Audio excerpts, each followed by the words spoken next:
Okay students, మనం methods of depreciation చెప్పుకుంటున్నాము. So యాక్చువల్గా మెథడ్స్ ఆఫ్ డిప్రిసియేషన్లో we have 5 methods: straight line method, written down value method, sum of years digit method, annuity method and depletion method. Okay, so examination point of వ్యూలో most important methods are straight line method, written down value method and annuity method.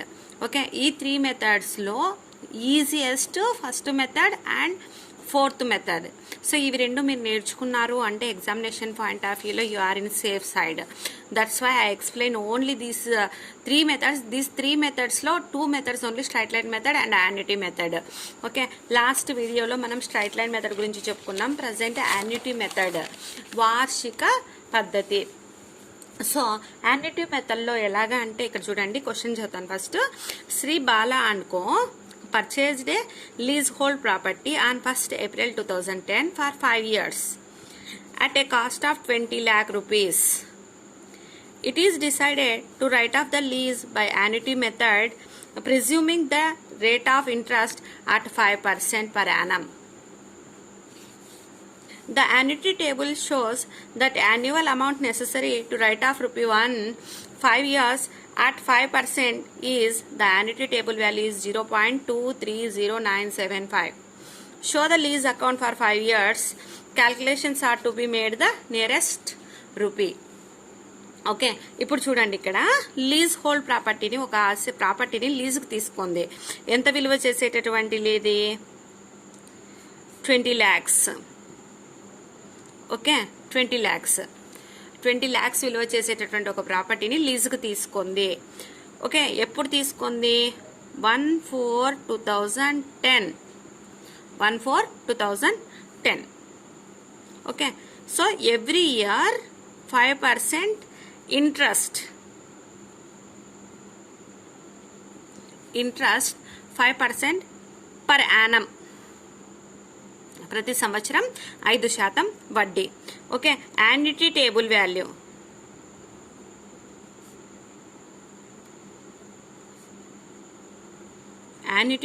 Value 0.230975. Okay, so ఎన్ని ఇయర్స్కి calculate చేయమన్నారు problem అంటే 5 years lease account. 5 years ఇది మనకి required information. Lease hold property value వచ్చి 20 lakhs, interest ఎంత? Every year 5%. Annuity table values 0.230975. ఎన్ని ఇయర్స్కి క్యాల్కులేట్ చేయమన్నారు అంటే 5 years. Okay, now calculate depreciation. Depreciation is equals to, so ఇక్కడ యాన్యుటీ మెథడ్లో డిప్రిసియేషన్ ఎలా క్యాల్కులేట్ చేసాము అంటే, so this value into annuity table value, property value into annuity table. Property value here is 20 lakhs into annuity table value 0.230975. ఇది calculate చేస్తే మనకి depreciation 4,61,950 వస్తుంది. 4,61,950. Now the depreciation is 4,61,950. It is fixed for all years.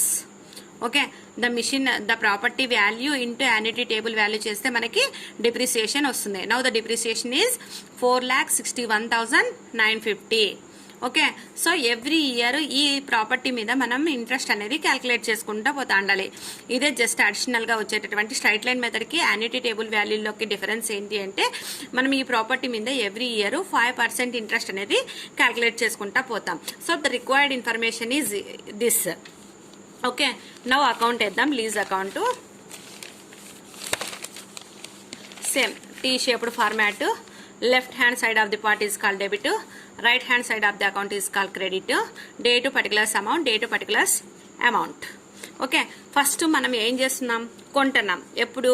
1/4/2010 కొంటున్నాం.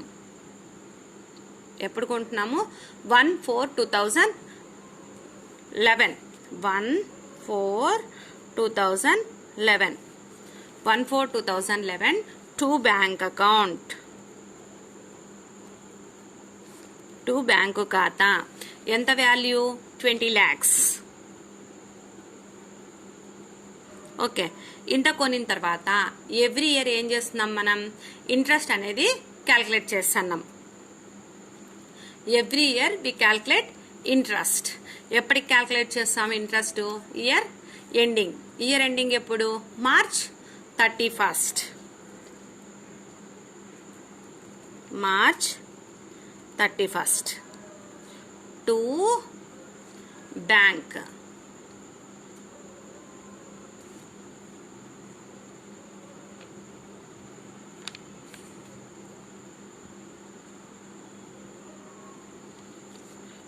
To bank. ఎంత percentage? 5%. So 5% అంటే ఇక్కడ 20 lakhs పైన 5%, 20 lakhs into 5/100 చేస్తే 1 lakh వస్తుంది. 1 lakh. ఓకే, ఇప్పుడు ఇయర్ ఎండింగ్ ఎప్పుడు? Year ending March 31 by depreciation. By depreciation. ఇప్పుడు మనం క్యాల్కులేట్ చేసింటే మనకి ఎంత వచ్చింది డిప్రిసియేషన్? 4,61,950. 4,61,950. ఓకే, సో ఇంతే.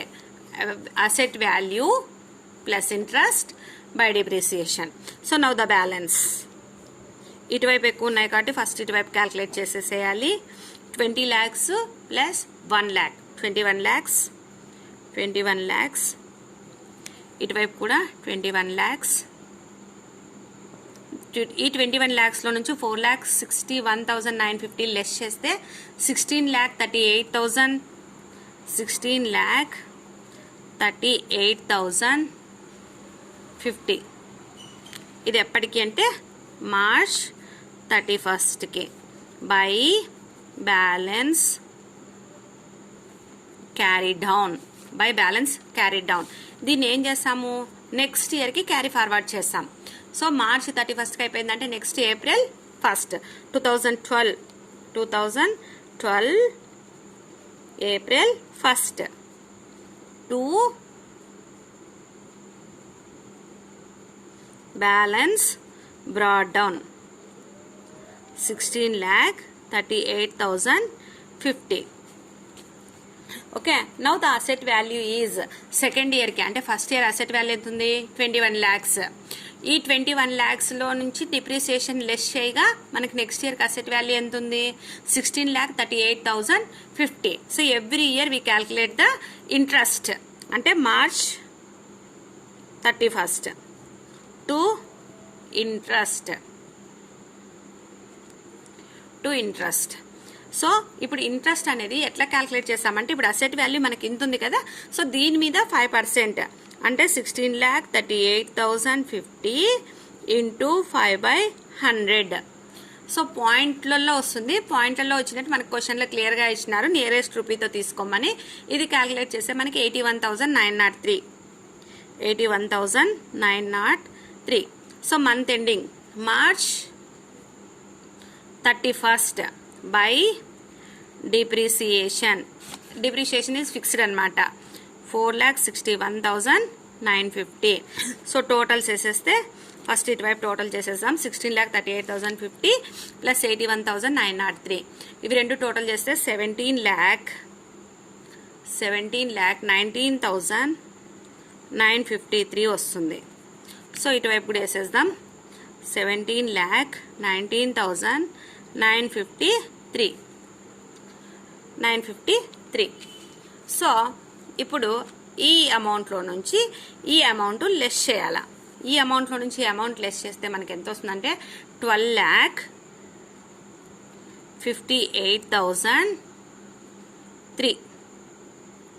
12,58,003 రూపీస్ వస్తుంది. ఇది ఎప్పటికి? మార్చ్ 31కి బై బ్యాలెన్స్ క్యారీ డౌన్. దీన్ని నెక్స్ట్ ఇయర్కి ఫార్వర్డ్ చేస్తాం. మార్చ్ 31కి అయిపోయిందంటే నెక్స్ట్ ఇయర్ ఎప్పుడు స్టార్ట్ అవుతుంది? April 1st 2013 April 1st 2013 April 1st 2013 April 1st to balance brought down ఎంత? 12,58,000 58,003 రూపీస్.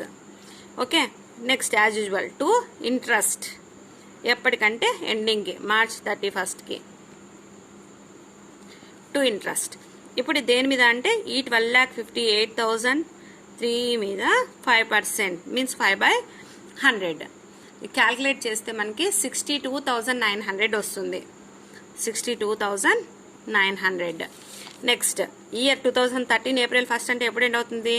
2014 మార్చ్ 31 బై డిప్రిసియేషన్ ఎంత? ఫిక్స్డ్ 4,61,950. సో ఇవి రెండు టోటల్ చేసేయాలి ఫస్ట్.